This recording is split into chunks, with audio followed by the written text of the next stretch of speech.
Hello, Queen of Swords. I'm speaking to you. I'm telling you how wonderful you are. I admire you. It's unbelievable. Well, yes. As a matter of fact, I have seen it all. Do you want my help or not? Is the question. The situation has been played out for way too long. Like, hello.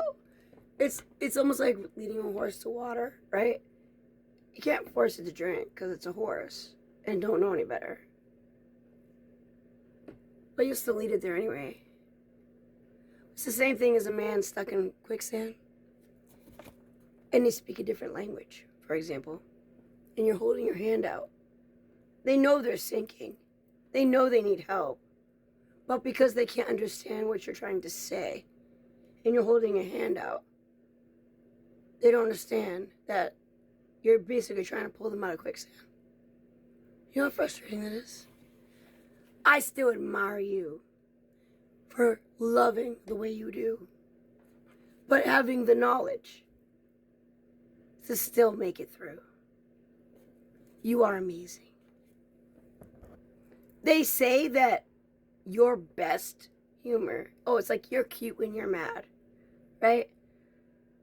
You are hilarious when you are really pissed off and you're just telling someone off.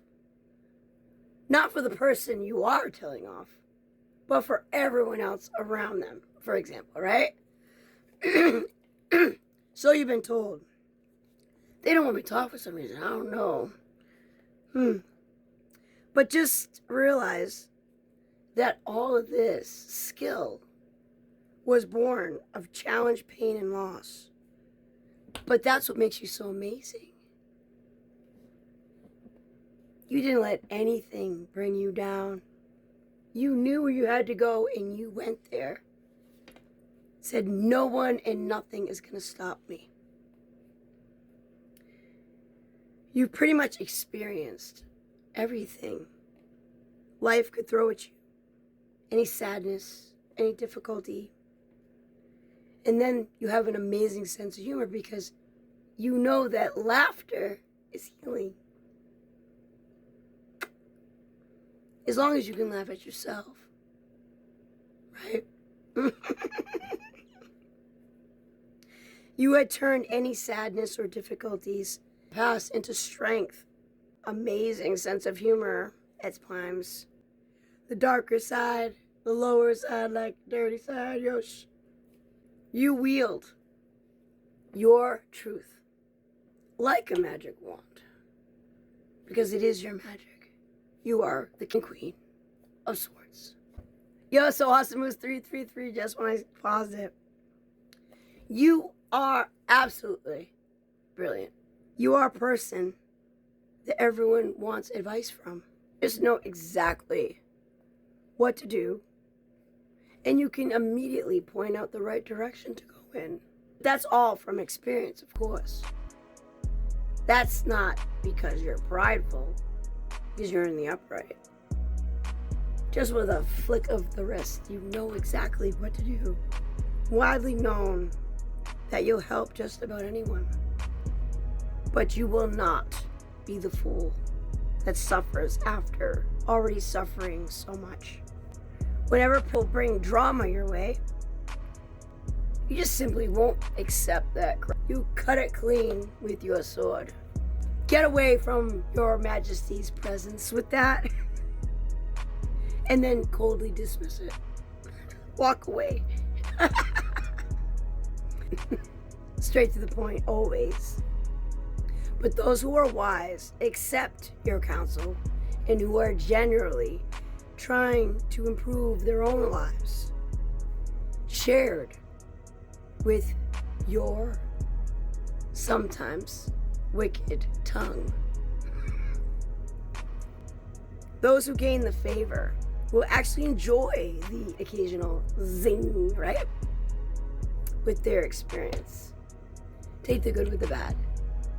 I mean, when you love somebody, you love the good and the bad, right? Usually. Some find you cold or unfeeling. It just isn't so. You have a very big heart. But because of all that pain you had to be forced to endure, you protect it. Why risk injury? Especially when you're not sure of things. And this is the simple truth of the matter. Divorce or betrayal, loss, you are just cautious to whom you share your heart with now. You were once a very loving and free-giving individual. Now you prefer the outer presentation, outpouring objectivity of emotional reward that the Queen of Water shows. Air and water, truth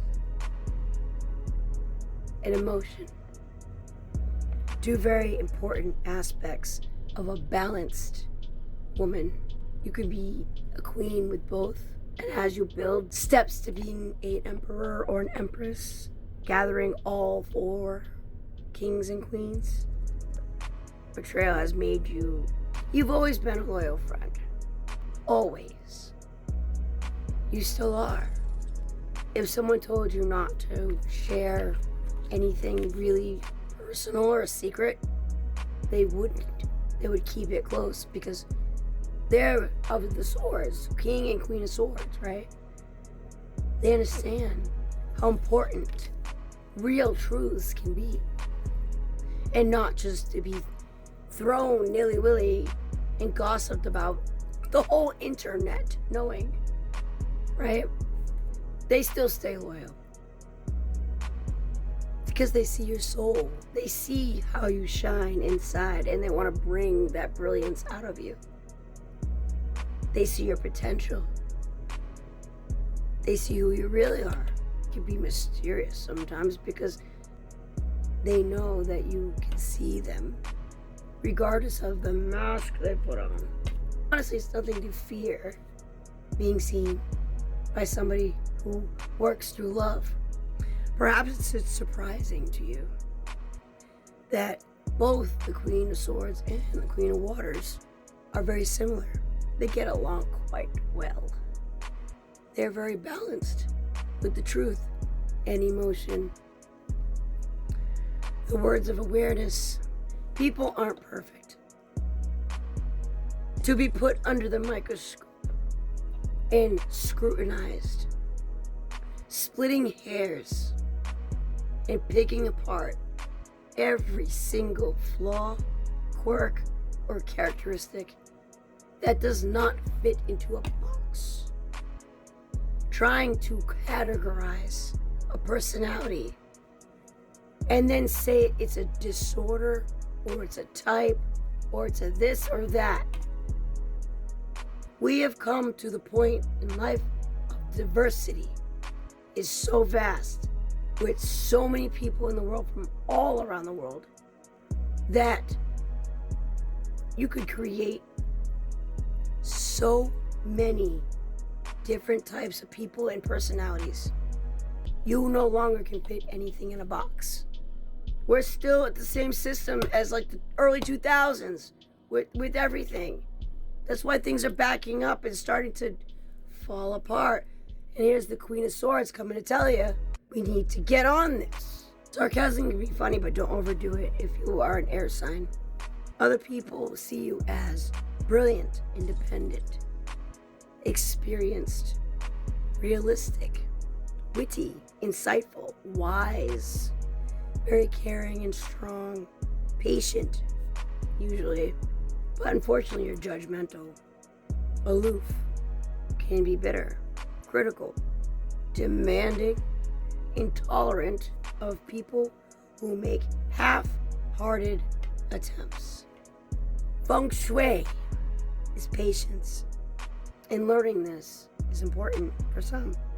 Would be great for a King of Swords, especially. Releasing the drama of the queens or the kings, whatever. Bringing forth new opportunities.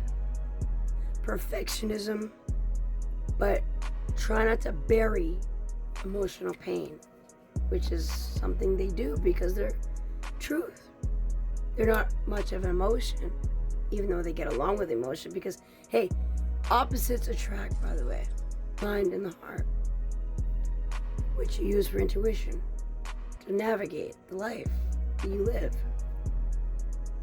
The king, show me my emotions, good heavens, whatever for. The King of Swords is extremely emotionless. You are just so brilliant, right? You just know so much, I don't even know what to say. My jaw drops. You are just amazing every day. Right? You could be a public speaker, an advisor, an executive, college professor, and no one is your equal. King of Swords, emotionally unavailable is what hinders you. You keep to yourself and keep your mind. It's time to show a little bit of emotion, either way, King of Swords. You're too cold. Everyone needs to open up their heart. You are brilliant. You're fair-minded. You're principled. You're respected. Running over with fresh ideas. Teach people to speak their truth in the way that they understand. When it comes to competition, you prefer to just downright just defeat your opponent right away with one sentence. Straight up Swords. Just tell the truth and shut them down. You have love and you show love for your family, your children. Intellectually focused. Not much emotion, however. You are fair, you're level-headed. Other people see the King of Swords as brilliant, authoritative, scientific, principled, rational, experienced, but impartial, articulate, wise, logical, arrogant, and cold, untrusting at points, can be ruthless, needlessly critical, and focusing and protecting of the wrong thing. You have to know your flaws, own your flaws, and then just accept them and find somebody that's actually going to help you. Not only to heal, just be a better person, be more balanced as a couple. You can be balanced to a point as an individual. But if you're meant to have someone and work with someone, the couple itself needs to have balance. And in order to do that, communication is needed. And the King of Swords should be great at that. So if the King of Swords is stuck with, say, a Queen of Cups, how are they supposed to understand each other? There's no swords. They don't understand what's going on. Right? What the hell is going on? Who is causing all this damn confusion? And over what? Justice is served. King of Swords can also be an authoritative figure. Doesn't have to be, but public speaking and brilliant ideas, well, I should hope I want that for definitely authoritative figure that's going to be defending me. Justice, hallelujah. What? However, unemotional relationships, you know what? I'm okay with it, but just straight up, like, no emotion and dating robots, not really down with that. You gotta have some heart, right? So maybe you should date someone who's knowing how to bring true love out of you, right? All right. That's my message. Till next time, God bless.